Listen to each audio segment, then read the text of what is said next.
Hey, good afternoon, all. I want to welcome you to Doing the Deal Digitally. I'm Nick Henderson. I'm the CEO of Title Core. About the last 10 plus years title insurance. Prior to that, 15 years in private practice and commercial real estate. So we've got a little different perspective on doing the transaction. My planning partners are here. Peter Catt, Charter Title, Dave Proskell, First American Title. And I don't think it was me, but I was curious which one of them screwed up Jerry's deal, in that early in the planning session he gave us the program and there was 1 hour for title insurance after lunch.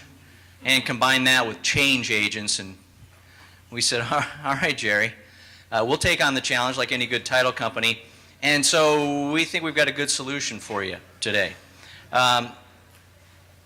This afternoon, we want to connect digitally, and then ultimately, we want to do this deal digitally. So let's make the digital connection. Panelists I'm going to introduce here shortly, Chris Kluver. I connected with Chris a couple of years ago when working on our social media strategy. And like a number of people I imagine in this room, we're a business to business primarily, title agency. So what does that campaign look like? How do I connect, and ultimately, how do I capture in this digital age? And Chris, very helpful, provides a nice perspective, and I'm hopeful he's going to be helpful to you. So, Chris Kluver, he is the founder, pardon me, of Social Media Contractors. His understanding of content marketing and social media management was born out of need. Chris first became interested in social media when he began hiring to help the growing needs for two of his commercial real estate companies. Today, Chris is driven by a desire to constantly learn more about evolving trends and philosophies of the how and the why and the true ROI, which we're all interested in, of social media. Chris is a serial entrepreneur who started his first company age of 19 in Omaha. He's been directly involved with the creation, operation, growth, and occasional sale of a number of businesses and has advised on many others. He's a former board member for the Halo Institute at Creighton University and is a member of the Nebraska Diplomats. Chris, if I could invite you up.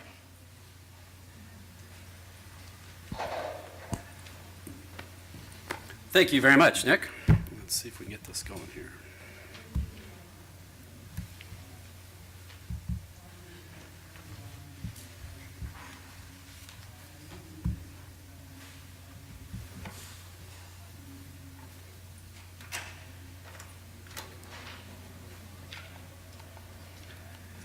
Excellent. So my intention today, as Nick was saying, is to try and talk about how we connect digitally and how people are connecting and changing and how we communicate and how in a big spectrum and how that's changing it's the way it is whether we like it or not. We're getting to experience a paradigm shift in how we communicate as a whole. So what we're going to do, and what my section is these guys understand title so much better than I ever will, and quite frankly ever want to, but we're going to start with the idea of how are we communicating and how people are getting their information. So what I'd like to start with is the idea of social media and how all that works. How many people here in the room are on Facebook? Okay. How many people here use Google search? Okay, great. So as a whole, we're shifting, and there's a little bit of gray hair in the room. So the idea that it's not just for kids. So again, the general intention with this is to sort of talk about how people are communicating and how the trends are changing. So once upon a time, I like to start with the idea that big media ruled. I'm pushing 50, and based on that, I remember 3 TV stations. I remember newspapers that everybody trusted. I remember media stations and media ways that people trusted.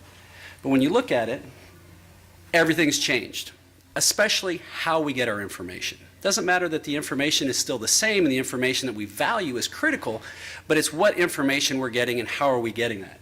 So with this, and this comes from DoubleClick and Pew, it talks about where we're getting our information. And if you start with the idea that average person reading a newspaper is 57, average person on Twitter is 38, average person on LinkedIn and Facebook is in their 40s. So a lot of people think, oh, social media is just for kids. It doesn't really matter. Well, that's not really true. I like to use also the example of my dad. My dad is he's in his mid-70s, and he's extremely active on his social platform. His social platform happens to be his church breakfast group that meets at 132nd Dodge at the Hy-Vee on Thursday mornings. In that particular case, if he's excited with something and he went and took the grandkids fishing and it was a great time and he had fun, he'll actually take a photo out of his pocket and he'll post it and show it to his group of 8 guys. If he's frustrated or upset because the Chinese buffet ran out of crab legs, he's going to tell everybody there. If he needs some help, he wants a friend to suggest, hey, can we get here or can we do this? He's going to ask that group. And when you look at what content marketing and social media really is, that's all it is. It's on steroids, and it's done, if you're under 25, you do the exact same thing, but you do it with your thumbs. And when you start looking that you have the ability with a lot of different tools that are out there to actually be involved in those conversations and help people go through that learning curve, it really makes a big difference. So how does this apply to you guys? Well, we start looking at it, and you start thinking about the customer's journey has changed. In other words, how do we make our decisions? And it used to be, if we were going to buy a car, 20 years ago, you go buy a car, maybe you'd have a magazine that you read a little bit about the car. Consumer Reports said the safety ratings, or maybe it had gas mileage. But for the most part, it's like, I'm not really sure, but I'm gonna get involved with it. But I'll go check, and I have an idea. I like Chevy, I like Ford, whatever the Super Bowl image ad connected best with you is who you went and talked to. But when you got there, it was a consultative sale. It was an engagement where the salesman had to walk you through. They put their arm around you, they talked about your needs, and they would walk you through with what it is. But now, if you go in and buy a car, if you're me or most people, you spend a fair amount of time on the interweb. You've Googled it up and you understand it, and I can go in and quote stats better than virtually any of the salespeople that I talk to. I know what the wheelbase is and what the fuel economy and what the engine, but I need to go in there and I need that last little bit. I need that security piece. I need to sit in the car and close the door. I can't do that online. What does that feel like? Is the seat comfortable? Do I like it? But identifying those things. So what's important then is to start being involved in the consumer's process, being online in those different ways. So what that means, and this talks about why that content matters, but when you look at any complex product or service, and God knows, title, commercial real estate, whatever it is, those are very complex value propositions. And you think about it, and I would challenge virtually any of you out there, if you were going to go out and start learning about something, the first place you go is either going to be with your friends, the people that you know in your immediate network, or it's going to be online and being involved in that conversation. So according to Gartner, 99% of the purchases of a complex product or service begin with that Google search. And then the Corporate Executive Board says that over 57% of the buying process is done before people have even had a conversation with the buyer, before they even pick up the phone, before they go anywhere. So it's a matter of how they're engaging. So what does this mean? Well, what it means is that whether you like it or not, everybody in the field is becoming marketers. All marketers equals publishers. You may have a very tiny group of people, but getting in front of the people that matter to you with the information that matters is really critical, and that's the hard part. So, but the challenge is being consistent. It's a matter of, Technorati is a company that tracks how many blogs, and there's over 100 million blogs that have been created. And less than 3% of them have been updated in the last 180 days because everybody gets excited. We're going to do this. We're going to go after it. But it doesn't happen unless you have to be very, very, very consistent and provide the content that the people you're trying to engage with and get in front of them with. So this is a piece from HubSpot. And for those of you who aren't in the industry, HubSpot is kind of the gods of tracking. They track data like nobody's business. And HubSpot's come up with the idea that if you blog more, you get a 55% more visits to the website. A blog is nothing more than a 300 to a 800 word article, piece, interview, it's written word, that gets added to your website. A lot of people used to look at websites kind of like a house. You build it once and then it's done. But you look at Google and Bing and Yahoo, the search engines look at those and they don't want to look at it that way. They would prefer that you look at it as a story that's never finished being told. So by adding these blogs, each blog article, you put that into your website, that's new content that keeps coming to your website. Each of those blog articles can be indexed on their own. So as an example, we practice what we preach. We have over 700 pages, blog pages indexed on top of our website, which we're getting redone. So if you go look it out, don't judge us by our website. But based on that, through that process, we've written very laser-focused, specific pieces of content. In some cases, we've had precision ag clients who do, dryland hygronomy come in to our websites. We have companies out of New York who do co-location and data centers. We've got clients in Silicon Valley that are professional services. All of them have come in through our blog in different ways. They found our information and been able to engage with us, and then they went through and educated themselves, and then they chose that call to action through that buyer behavior. So the second part of this is that recommendations now equal advertising. And this comes from Nielsen, and it talks about who do we trust, whether it be somewhat or completely. And 84% of us trust the opinions of people we know. I think that's pretty fair. If you need help, you're vetting somebody, you think I'm going to go to a title company, you're going to call around to some of your friends like, hey, who do you know? How'd that work out?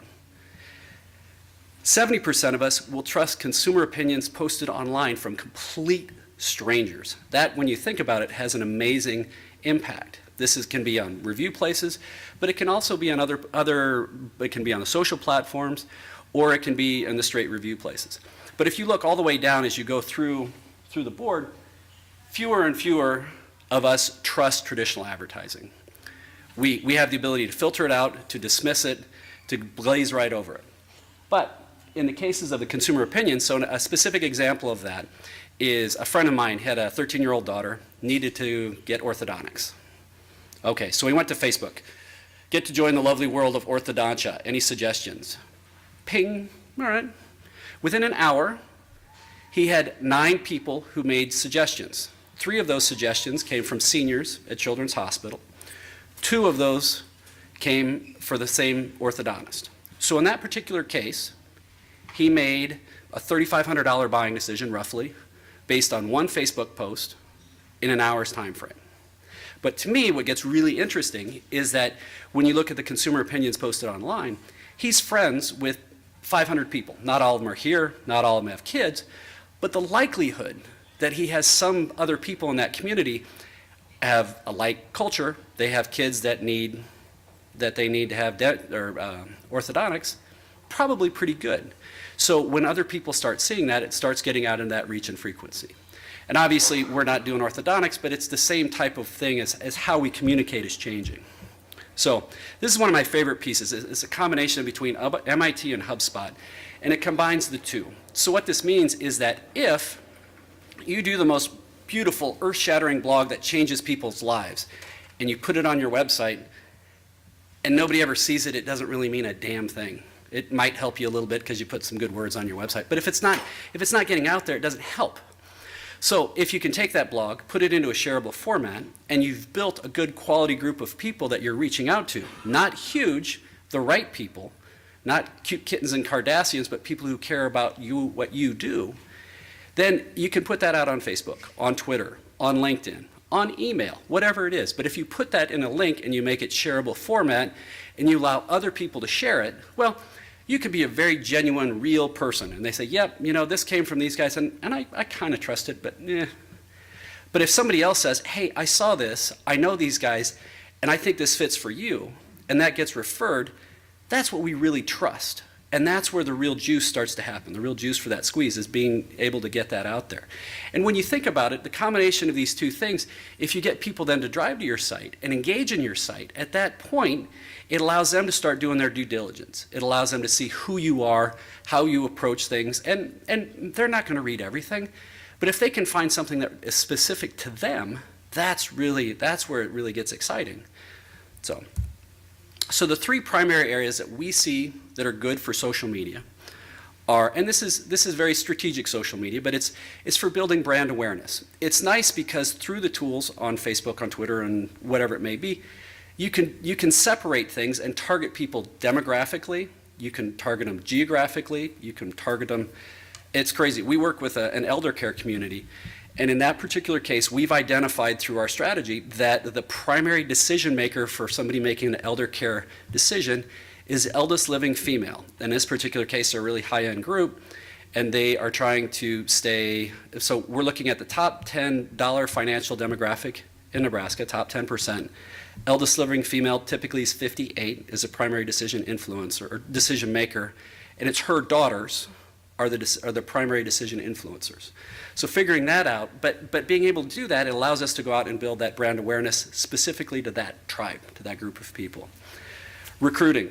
People are like, well, what do you mean recruiting? Well, think about it. If you're under the age of 35, and it could be for an engineer, it could be for an architect, it could be for a third shift welder or an over-the-road driver.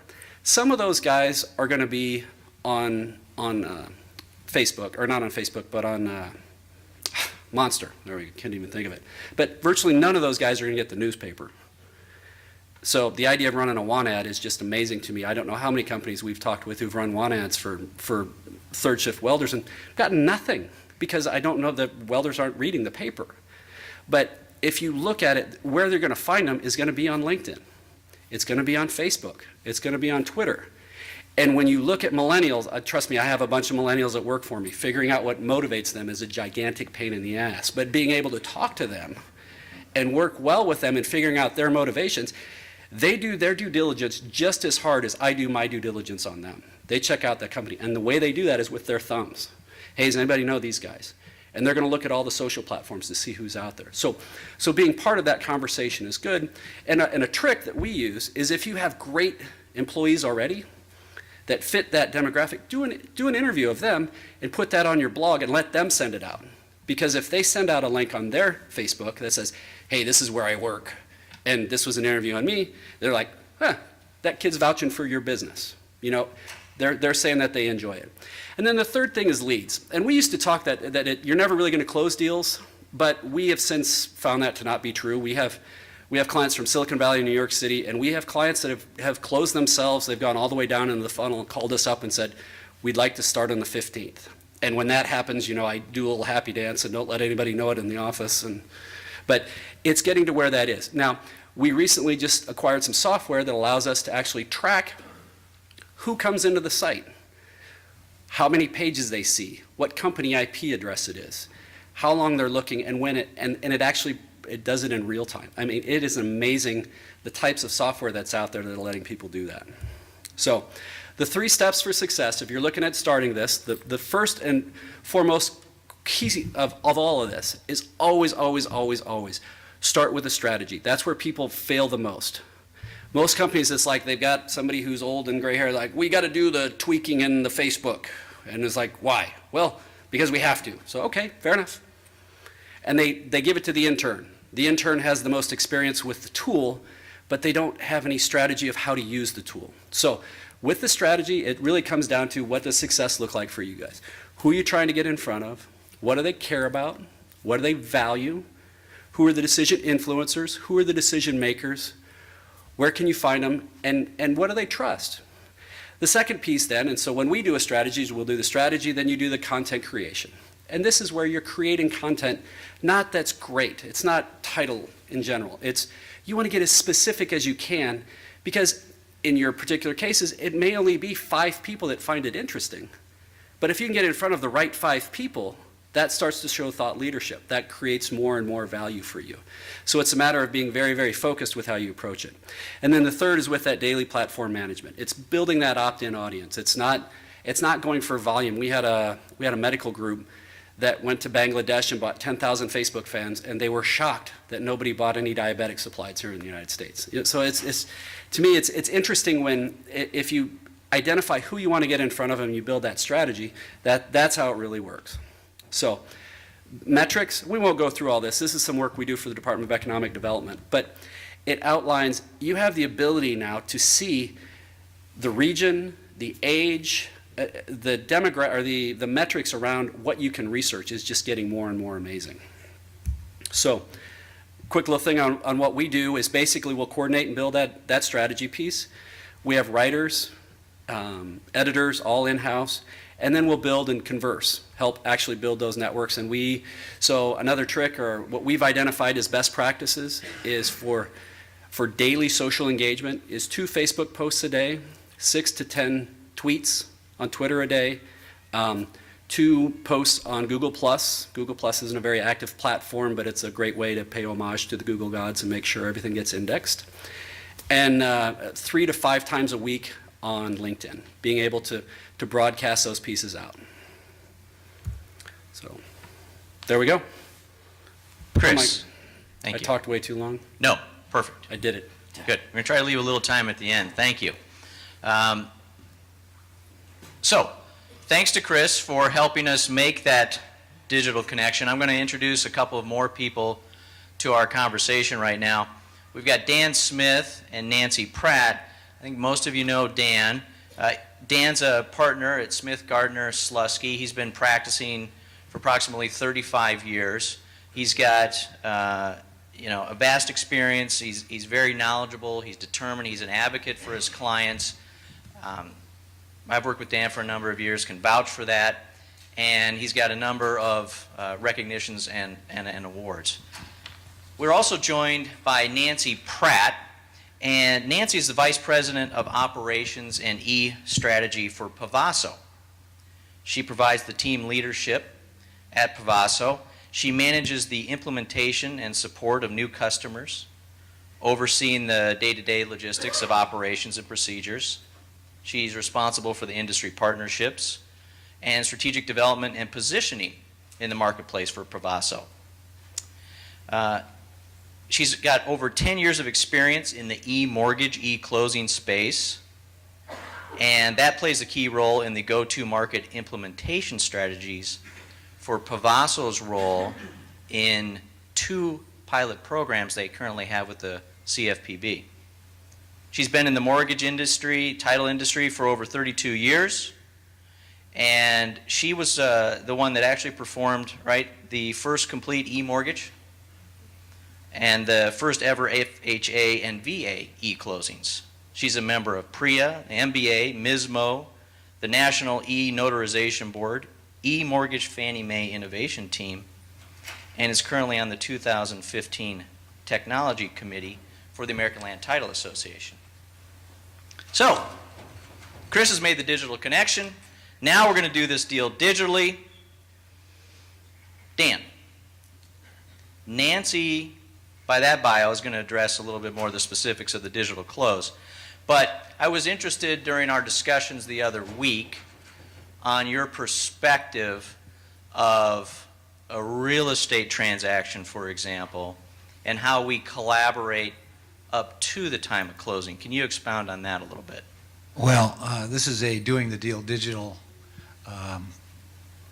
conference. So the social media, I gather, is how you get the deal in the first place, and then Nancy and I will talk about where you go from there.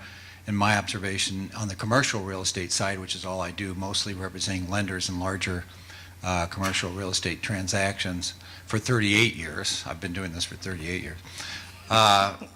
Is that everything about it is digital these days.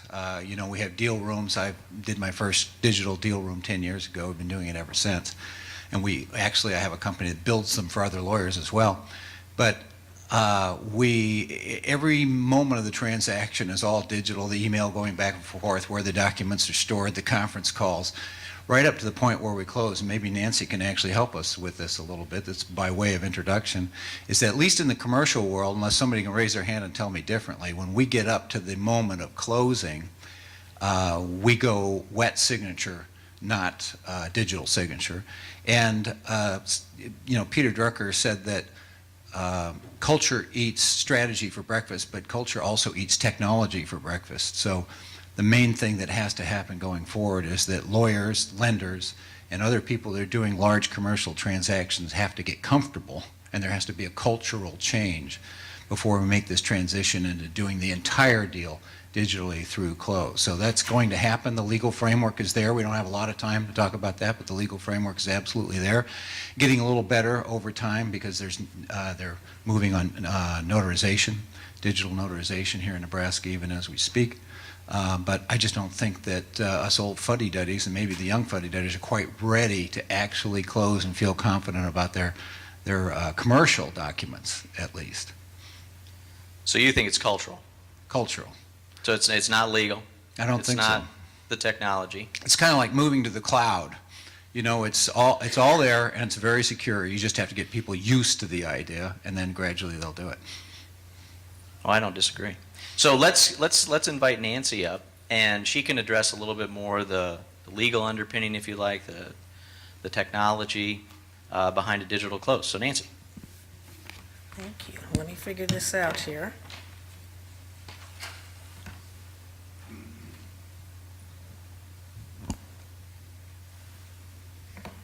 Okay. I'm supposed to be technical. Okay. First, you're gonna have to get to the other one.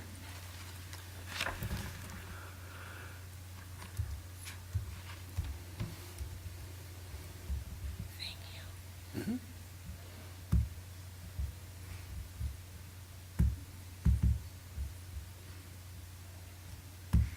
Perfect. So this is kind of what I was telling Nick in the lunch session, that not everybody got music. Most people did, but not everyone did. So I decided, this is e-closings.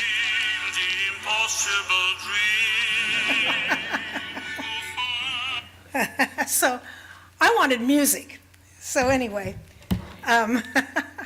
so as Nick said, I'm Nancy Pratt. Thank you, Nick and Title Corp, for inviting me and to talk about my favorite subject, e-closings and e-mortgages. It's a good thing that's what he asked me to talk about, because I don't really know what else I would talk about. And I drank the Kool-Aid of the e-mortgage and e-closing trough about 12 years ago, actually, and there's been no turning back. And so it's been a long road, and we're finally getting there. So it's going to be interesting to kind of tell you about, I'm going to talk to you about the pieces that are in place today and discuss the legal framework just a little bit, and the CFPB e-closing pilot that we're in the middle of right now. And since Chris took up most of the time, I'm going to have to talk fast. Just kidding. Okay. So the foundation for a paperless transaction mortgage was laid in 1999 with the enactment of UEDA, and in 2000 with the e-sign bill. That made e-closings and e-mortgages legal in every single state.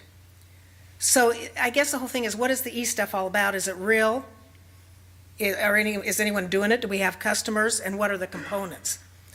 So the components of an e-mortgage are e-docs, XML, smart docs, Mismo smart docs, e-sign, e-closings, e-notarization, e-recording, MERS e-registry, e-vaulting, e-delivery, and EQC. So all of the stuff is real, and we do have customers, and we're doing it today. So we'll break down the components just a little bit so that you understand them. E-docs, we can make any doc, we can enable any doc. We're currently bringing in the Mismo 3.3 data spec as part of the uniform data set. The source XML makes the document intelligent to tell who did what at what time and when on a certain document. That offers additional protection to the lender. If you're going to execute an e-note, that needs to be smart doc technology. So SMART is an acronym because, everything in our industry is acronymed. It's for securable, manageable, archivable, retrievable, and transferable. So that's what SMART dot means. Data sets conform to any defined data schema.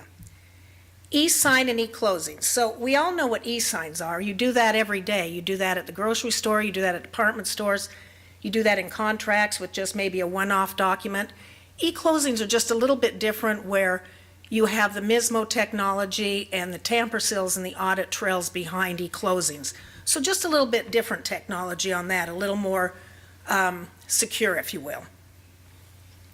E-notarization. This is probably one of my favorite subjects.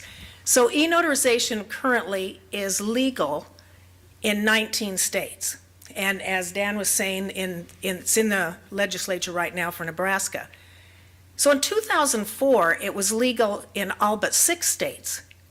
So then all of a sudden, the secretaries of states over the years, and they do sort of change every few years, and they decided this may be a form of revenue for us, so we're going to go in and add additional nuances to the national law. And so that's what they did, and over the course of time, they either charged course fees for someone to take a course of $150 to $250, revenue for the state, or they charged, application fees. I think Nick was saying that that's probably what's going to happen in Nebraska. Doesn't really matter if they charge those fees as long as they just pass it and we move on. And so now we're down to 19 states. If a Secretary of State has not ruled on e-notarization in their state, then UETA and e-sign trump that, and it is legal. E-recording. So e-recording, I have to look at this to get all my stats right. 1,249 counties accept Level 2 e-signatures and e-record. 45 states participate, representing 65% of where business is done. Well, that's okay if you're in one of those counties that represented that 65%. But it doesn't really matter in the world of e-closings. If you're in a county that doesn't e-record, it is not a reason not to e-close, because then you would just simply wet sign one document, maybe 2, if you've got, depending on what you've got going to the recorder's office. There are different levels of acceptance on signatures with e-recording, where some counties will accept, they'll let you e-record, but then they want you to send the mortgage or the deed in with the wet signature. So we're going to get there. It's made huge strides over the last several years. MERS e-registry. The National e-note, this is the National e-note registry. It is a system of record to identify the current controller, which is the holder, and the location, the custodian, of the e-note. Over 330,000 e-notes are registered today and are coming in at 200 e-notes a week. So it's growing. There was a lag between about 2007, 6, 7, when things started happening in our industry. There was a lag of much happening because the warehouse lenders and everybody got out of the industry for a while, just trying to survive. And now it's getting back on track. E-vaulting. So if you're going to do an e-note, you have to have an e-vault. Now we're just talking about the note right now. And the e-vault is used to store and track e-notes. It interfaces with MERS e-registry, and it's a secure environment that complies to the investor's requirements. E-delivery makes the infrastructure available to participate and to send electronic files in a secure environment. You can kind of think of e-delivery as a secure FedEx hub. EQC is audit trails and tamper seals to prove no change circumstances, authentication, compliance. So every document that you e-close has an audit trail that can tell you exactly what took place on that document from the time that it was conceived, basically, to the time it's closed. Every document is presented by itself in its own environment, and it's tamper sealed by itself. So if someone ever said, well, I didn't sign that document, you would be able to pull it up and tell exactly what took place on that document. Anyone who logged into it, anyone who executed anything on it, and if they tried to break the tamper seal, it would so say that. So much more secure in an e-closing than paper. So it's been a long road. Like Nick said, I've been doing this for a long time. For a long time, we were out there just running around trying to convince people to e-close their loans. We knew that it was a better way to do business for all the reasons. It was more secure, it was beneficial to the consumer, It was beneficial to the title agents. It was beneficial to the lender. But there were so many mixed messages because investors really weren't buying e-notes or e-signatures. And the GSEs would accept e-signatures, but they were just focused on the note. So it really was a difficult time in the industry to get any kind of traction. Everyone thought they should be paperless. There was, anyone you would talk to said, oh yeah, we know we need to, it was during the Go Green and all that. And everyone knew they needed to be paperless, but they just weren't quite willing to make that next step to get the technology to bring them there. And so it was really a difficult time. And so, you didn't have to have all the pieces to do it, but everybody kept trying to find excuses not to do it. So, we can't do an e-note, we can't e-record, we can't e-notarize, so we're just not going to do it at all. So owning a home has always been part of the American dream, as we know, for better or for worse. But the dream became a nightmare and created a depression in the real estate industry, and out of that crisis, the CFPB was born. So the CFPB started their project. It initially started as Whack the Stack and settled in as Know Before You Owe. So I always sort of liked the Whack the Stack one. But anyway, so for a couple years, for basically 3 years, they went around the country listening, talking, visiting with all the stakeholders to find out why the current system was broken. And we all knew that it was basically broken because of what had taken place. Loans had been made to people who couldn't repay them. They didn't really understand what they had.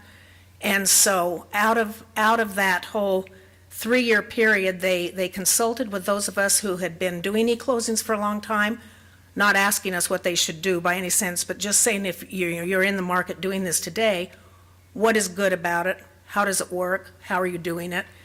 And then out of that came actually a time that we all met in Washington, D.C. last April to talk about the CFPB closing pilot.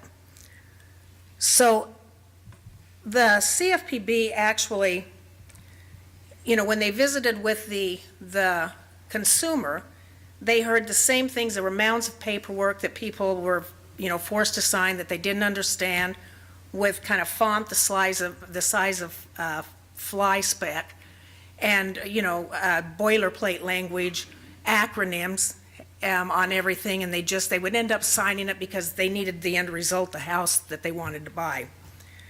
So compliance and transparency are leading the way, and that is exactly what the CFPB wanted to accomplish. It all became about the consumer, and to make it a better experience with more transparency for the consumer, at the same time being more compliant. And so based on that, on November 20th, 2013, the shining star and final rule became the TILA-RESPA disclosure, where they consolidated the disclosures into one document that will help the borrower know the cost of their mortgage, the risks involved in the mortgage they selected, the ability to compare the mortgage program that they were getting with other lenders to assure they were getting the right program for themselves. There's a 3-day rule that is attached to this. I'm sure a lot of you have been. I know commercial is a little bit different than residential, but this disclosure will need to match the initial disclosure and the final disclosure to be in compliance. It'll need to be presented 3 days before the closing, and it will need to match up with that. And if it isn't, then it'll start, if it's out of compliance, which is about 1/8 of compliance, it'll need to start another 3-day. So the point of that is to give more transparency, give time for the consumer to make sure those changes weren't made, that they have a better understanding. So when we were at the, I always say this was for any theater buffs in here, the funny thing happened on the way to the forum, and that was when we were headed to the CFPB forum last April. We knew they were going to talk about e-closings. We knew that because during the past year or so, we'd been working with them. We didn't understand the extent they were going to talk about it. And for those of us who had been doing this for a long time, it was quite a remarkable day. And Director Cordray stood up and he said, if you're not doing e-closings, you're not doing business the right way. Well, that was pretty cool. I was sitting in there and I'm going, well, that sounds good. But then every agency head stood up after that. FHFA, FHA, VA, rural housing, they all said the same thing. And Director Cordray said this will be his legacy with the CFPB, is to get business done this way. So I didn't really think that I would probably live long enough to see that happen. And so it was a remarkable day in the sense that because someone of their influence came in and got behind e-closings, that has moved the needle. We had always said for years and years that Fannie Mae and Freddie Mac needed to give an incentive to people for doing e-closings because it was better files, they were cleaner, there weren't issues, they could sell them faster, they could deliver them faster. But no one came in and stepped in and tried to move that needle until the CFPB did. So the next day, we were invited to attend what were the parameters of this pilot that they were going to set up. There were a lot of people in the room, and they said that they would accept RFPs from teams. So it had to be a vendor and a lender to be part of the team. And then you submitted your RFP, and this was from April to August. And during that time, there were phone calls, and you had to keep changing things and, government stuff. And so in August, they selected the teams. And there were 5 teams that were selected to be part of this pilot. And as Nick said, Pavaso has 2 of those 5 teams. So we have 2 lenders in that team. Obviously, every team has to have a lender. We have 2 lenders. We have Franklin First out of New York, because New York's the easiest place to do e-closings, and Mountain America Credit Union out of Salt Lake City. So Franklin First has a national footprint. Mountain America Credit Union is a regional and has a 5-state footprint. And so the variety of e-closings that we're doing with that is there's 3 types of e-closings. The pilot started in January, and it is going to run through the end of this month. And then probably about 30 days after that, you'll start seeing the results from the pilot that the CFPB will put out in the industry. So what they're comparing is paper closings, which is obviously what most people do, base e-closings, and advanced e-closings. So base e-closings are the kind of e-closings that we've been doing for years. You get your documents, all of your documents, ahead of the closing date. You review all those documents, you make sure that there are no errors, that everything looks good, and you actually go in and accept those documents. So a consumer has the ability to look at those online at his own time, at night, wherever, and review and read every document, and then he'll accept them. And so what we're doing then is we're capturing his intent to sign. And so we're measuring that, and it doesn't have any additional education, or it's just simply presenting the documents, allowing him to accept them. They go to the closing the next day, sign their name one time, that signature is affixed to every place that the consumer already accepted. So it's approved many, sign once. Closings take about 5 to 10 minutes. Good time, no mistakes. People have had time to look at everything. Advanced e-closings, this is getting ready for the ruling in August. So the entire doc set is sent to the consumer 3 days before the closing. And in that are educational links. So there are 6 crucial documents that they determined caused more complexity for the consumer than others. So it was the mortgage, the note, the truth in lending, right to cancel if it was a refi, the escrow disclosure, and the now current HUD. And in all those documents, we have additional educational links, not embedded within the document, but overlaid on the document. We're currently using the links that the CFPB has created. So if a consumer is looking at their truth in lending, they simply can click on the document for additional information. And so in the pilot, we are collecting 92 data points on every single closing. So at one point, we had to stop and wonder if we'd really picked the short straw on this thing. So it's been a lot of work, but we're not collecting things like people's names, or we're collecting, how long did they spend looking at the document? Did they open up the educational links? If they did, how long did they spend on it? Data points like that. And so that's going to help them actually compare these types of closings. So the CFPB doesn't care if this is a hybrid. A hybrid is where You would wet sign the note, and maybe you wet sign the deed or the mortgage because you're in a county that doesn't e-record. That's considered a hybrid, but the rest of the documents are e-signed.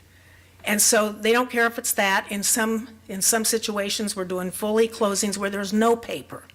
So in some, we have maybe 2 pieces of paper, or 1 piece of paper, or another's no paper. So if we're doing one with no paper, it's because we're doing the e-note, and that lender has adopted that technology and is going through with their warehouse lenders all the way through to the end.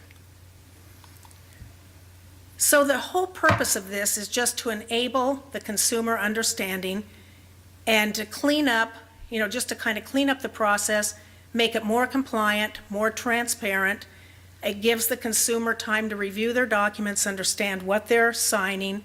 So hopefully we would never run into a situation like we ran into before. Being a more informed consumer, better educated. So I think, it boils down to what can you do to embrace e-closings? And that is probably, the main thing is you don't have to build technology. There's technology out there. I mean, Pavaso's obviously one of those technology vendors that has an e-closing platform.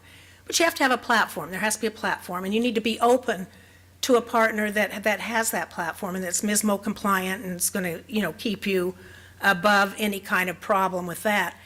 And just be open to that if you are working with someone that has an e-closing platform. And I would say just the best thing to do is just get involved in that, understand it. And in the commercial world, I understand it's different than residential, but there's no reason that you can't do it in the commercial world, e-close in the commercial world as well as the residential world. There's not as many documents, I understand, but certainly there's the collaboration. It would still keep, you wouldn't have everything paperless right up to the point of closing and then bring out the paper at that time. You could keep it all in a digital format. So a little bit about Pavaso. What makes us different is we bring all the parties together. We actually we build that team right from the point of origination, if you will, and then anyone knows, the consumer knows, or any part of that team knows who that team was, from the realtors, from the lender to the consumer, and can go back and go into their platform, review their documents, or contact their team member at any time through the process. Pavaso will also be almost like an iPhone, if you will, where there's different apps that you can pull in that have to do, not games, but will have to do with anything to do with home ownership, house facts, things like that. Then within Pavaso is Digital Close. That is the actual closing platform. And the documents come in either a couple different ways. They come into the platform either scanned in, you can manually scan them in or upload them, or they come in through one of our many integrations with some of our strategic partners.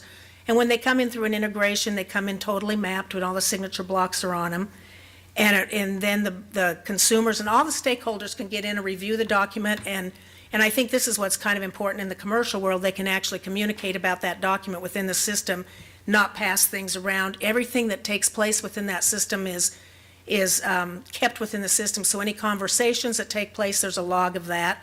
And then at the time of closing, it's actually executed within the system, and then it's stored within the system. After the fact, you can take it, you can bring it into your own imaging on the back end if you want.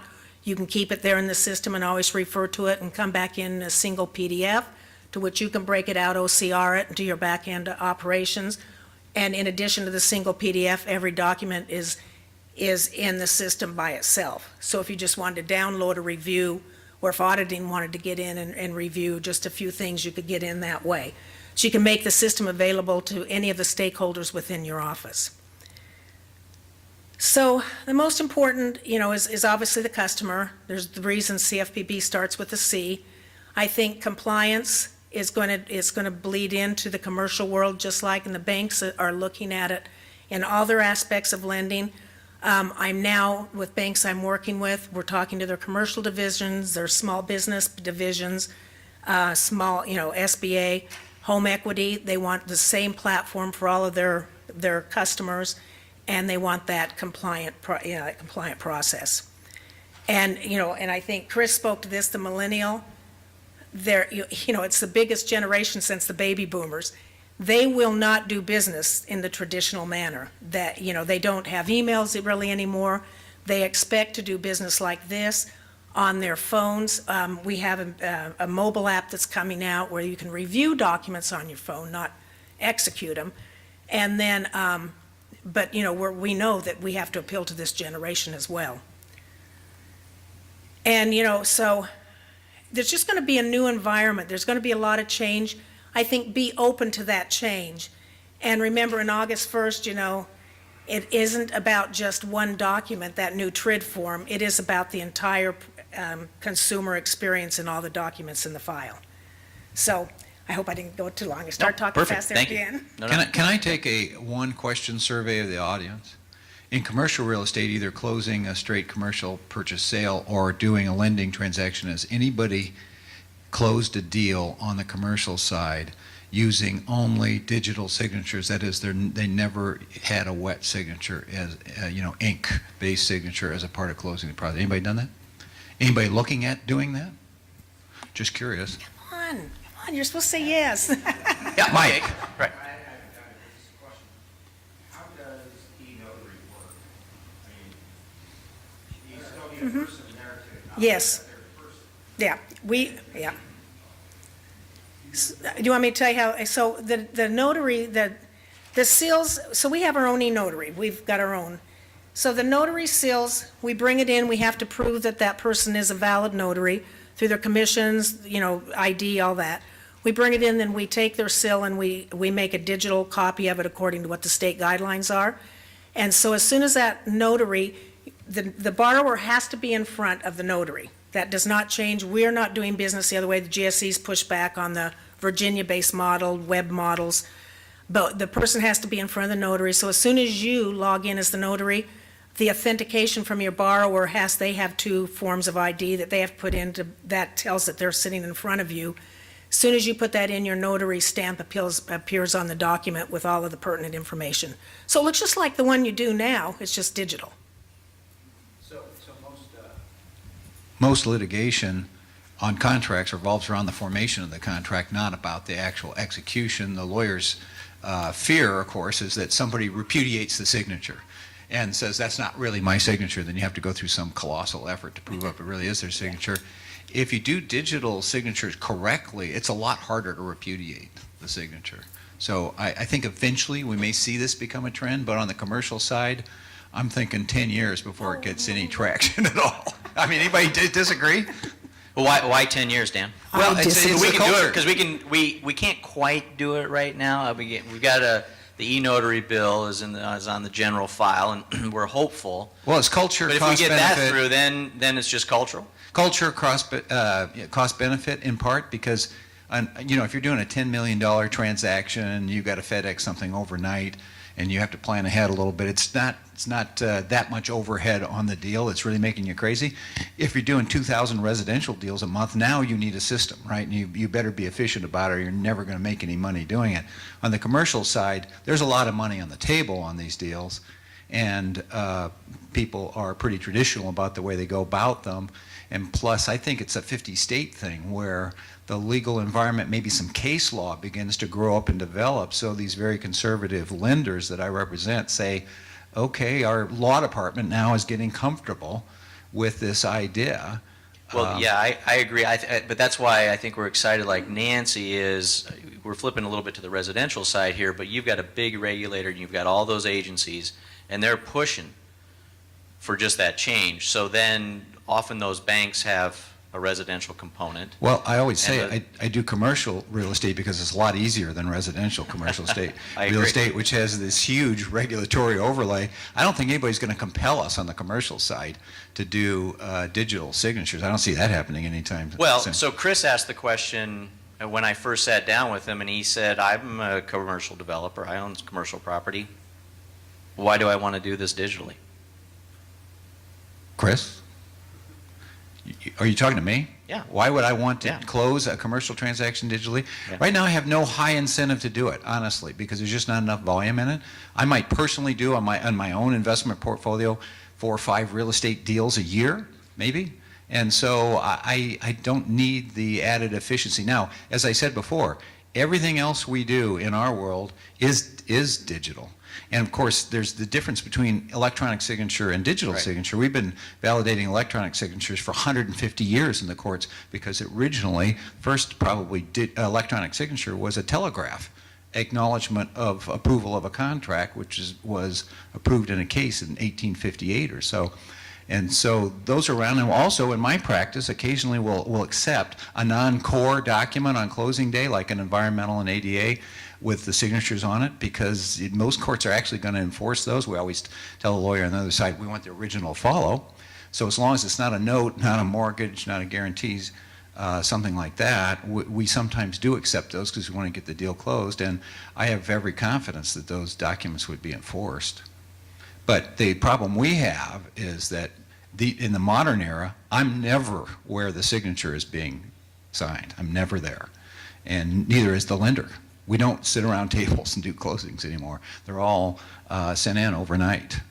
Right, so that's just that last little hurdle that we have to get over, sent overnight. Right. And sometimes it doesn't get sent overnight. So I think in 10 years, 10. about the time that I no longer care about how these things are closed.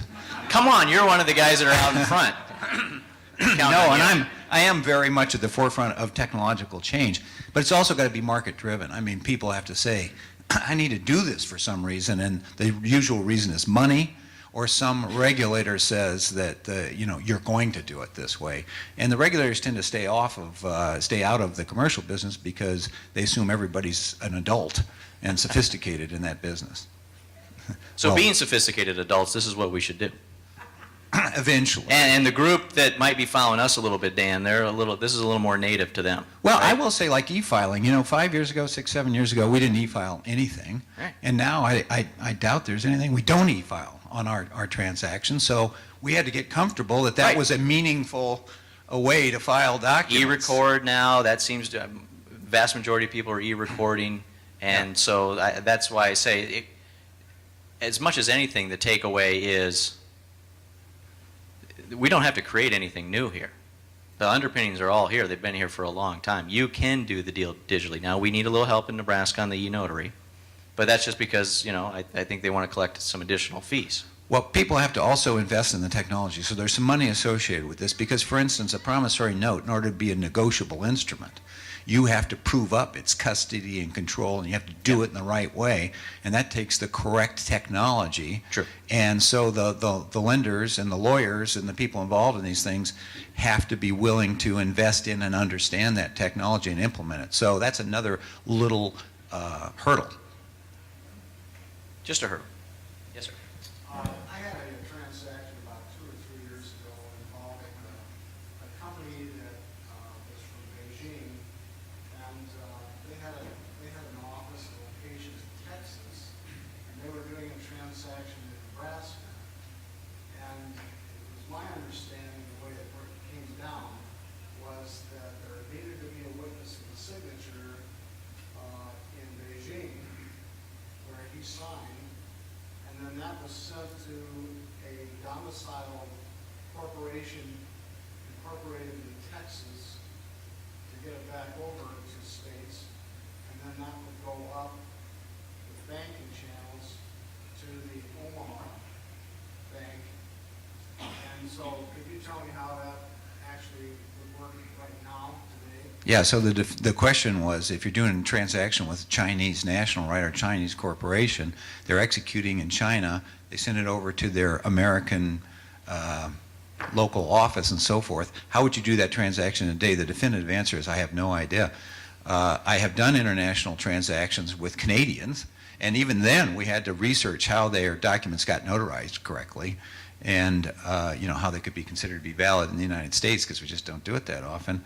But there you have the authenticity of the signature question, which actually digital signatures would help enormously as long as China is a party to an international compact, which makes that work. So that's a whole another question. We're struggling enough within the 50 states, without having to try to figure out how this is going to work internationally. But more and more, just as the law business was local 25 years ago and now is national and international for me and my firm, in 25 years, it's going to be totally international in another 20 years.